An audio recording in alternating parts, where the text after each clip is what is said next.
Sejam bem-vindos à nossa primeira videoaula sobre o tema Estudo Sistemático das Reações Nucleares. Eu sou o professor José Pinheiro da Costa Júnior e essa é a nossa primeira videoaula sobre radioatividade. Nós vamos começar iniciando o nosso trabalho falando novamente sobre o átomo, assunto este estudado na temática inerente à atomística, que foi desenvolvida por nós e que está presente no nosso canal. Muito bem. O experimento de Geiger-Marsden, que na verdade é o experimento de Rutherford, Geiger e Marsden eram alunos de Rutherford, revelou algumas coisas importantes. E dentre elas, nós temos o fato de que o núcleo do átomo é pesado e constituído por prótons e nêutrons.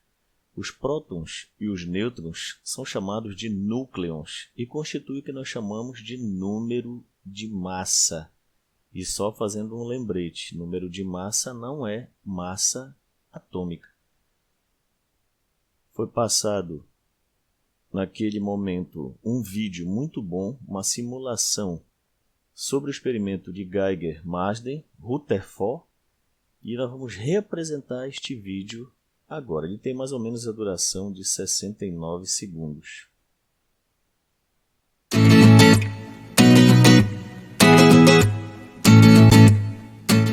Nesta simulação, que representa o experimento de Rutherford e executado por Geiger e Marsden, nós temos na bolinha que está cintilando o elemento polônio.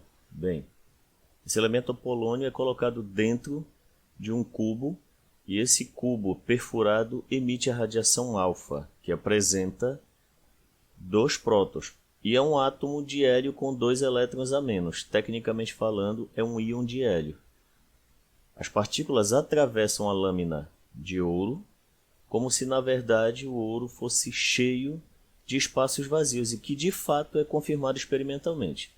Pela simulação, nós observamos que algumas poucas partículas são refletidas, a maioria passa de forma direta.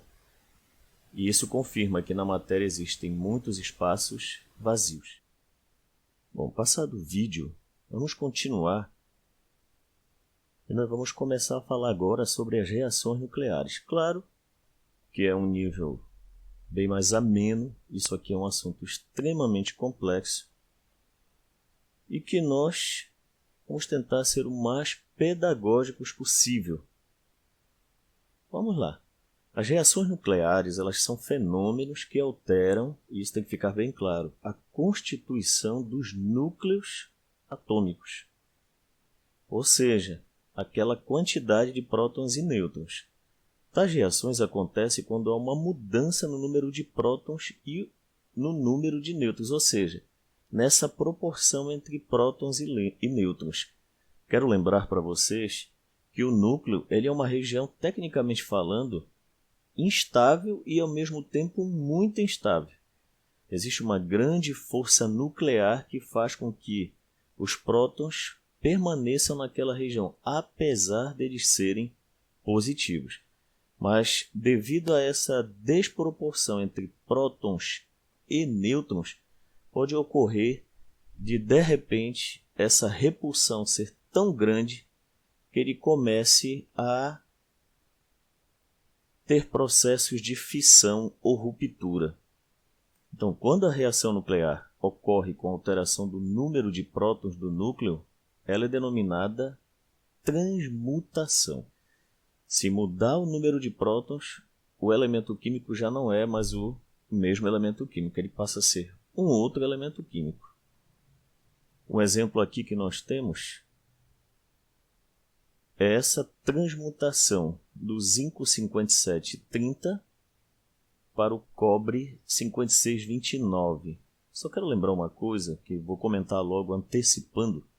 O número que está aqui é 57, é aqui 30. Se você observar, foi para 56 aqui em cima, ou seja, teve uma mudança em uma unidade. E aqui embaixo também uma unidade. Aqui, como mudou o número atômico, o elemento já não é mais o zinco, passa a ser o cobre.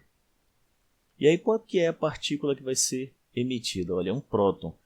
Um próton tem aqui para número atômico 1 e número de massa 1. Lembrando que o número de massa é soma de prótons mais nêutrons. Próton não tem nêutron, mas tem próton. Então, como tem 1, a soma dá 1.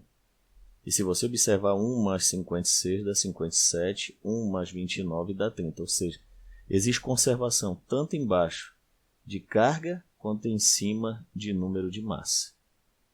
E aqui é uma reação de transmutação, ou seja, a mudança de um elemento para o outro com alteração no número de prótons. Em um processo de transmutação, o núcleo do elemento ele é alterado levando a um novo elemento, ou um isótopo também, pode acontecer isso. Alguns processos nucleares ocorrem sem que haja alteração do número de prótons do núcleo, como a emissão de nêutrons. Como exemplo desse fenômeno, observe o que ocorre com o nuclídeo selênio 91, que emite um nêutron sem que haja alteração do número de prótons, transformando-se em um nuclídeo do mesmo elemento químico, selênio 90. Só que lembrar que nuclídeo é um átomo, tá? Observe a equação. Aqui eu tenho selênio 91, 34. Ele, na verdade, se você observar, foi de 91 para 90, teve uma perda aqui em cima de 1, mas o número atômico continuou a mesma coisa. Significa aqui que a perda não foi de prótons, foi de nêutron. O que é que ele faz aqui? Ó? Ele emite um nêutron. Nessa emissão de um nêutron, esse nuclídeo, esse átomo de selênio, ele não deixou de ser selênio.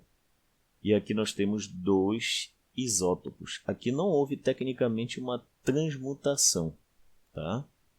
Mas houve uma reação nuclear. Existem 3 tipos de reações nucleares, tá? A radioatividade, aqui é interessante nós falarmos que é uma atividade apresentada por alguns nuclídeos instáveis. Nuclídeos instáveis são nuclídeos que têm uma grande quantidade de prótons, em que há emissão ou absorção de partículas. Pode ser prótons, nêutrons, partículas alfa, partículas beta, pósitrons, elétrons, neutrinos e antineutrinos. É interessante você, aluno, fazer uma pesquisa aqui sobre pósitrons, neutrinos, antineutrinos. Tem uma infinidade de partículas e que não são, na verdade, só próton, nêutron e elétron. Então, só voltando, radioatividade é atividade apresentada por alguns nuclídeos instáveis em que há emissão ou absorção de partículas com emissão de energia eletromagnética, radiação, buscando a sua estabilização. Ou seja, o fenômeno da radioatividade só acontece porque existem núcleos instáveis. Estou falando de reações naturais. Essas reações acontecem porque deve ter uma grande quantidade de energia nesses átomos e eles procuram, na verdade, estabilizar-se, ou seja, diminuir a sua energia. E a forma deles se estabilizarem é emitindo energia, partículas e etc. Esse é o fenômeno da radioatividade. Uma outra coisa, fissão nuclear. Ruptura de núcleos atômicos, originando núcleos menores. Tá? É uma outra forma de reação nuclear. E, claro, a fusão nuclear. Junção de núcleos atômicos originando núcleos maiores. A gente vai comentar isso mais adiante. Muito bem. O princípio da equivalência massa e energia. Coloquei aqui a foto, essa representação do Albert Einstein, na verdade uma homenagem a ele. Tá? Um judeu radicado na Alemanha. A família dele, lá quando aconteceu a diáspora, muitos judeus foram para vários locais do mundo e a família dele foi morar na Alemanha. O que é interessante é que Albert Einstein, uma das maiores mentes que já surgiu na Terra, do ponto de vista da física, muito importante lembrar, judeu.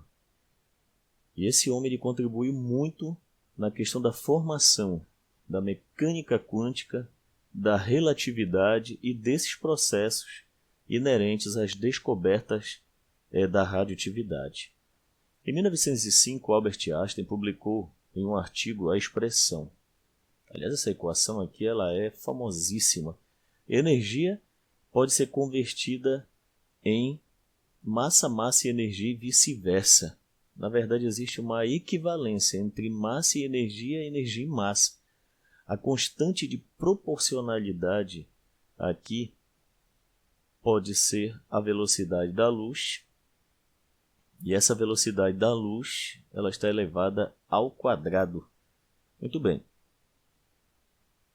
A equivalência entre energia e massa é fruto das pesquisas do Albert Einstein, em que E energia, M massa de repouso e C a velocidade da luz no vácuo, mais ou menos em torno de 300.000 km por segundo. Essa expressão sintetiza o princípio da equivalência entre massa e energia. Este, por sua vez, une os princípios da conservação da massa e da energia.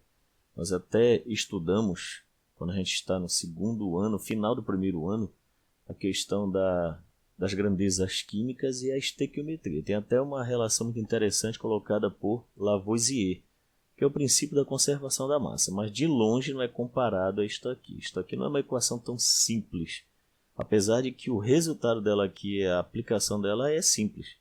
Mas para se chegar nisto aqui, envolve um cálculo matemático gigantesco.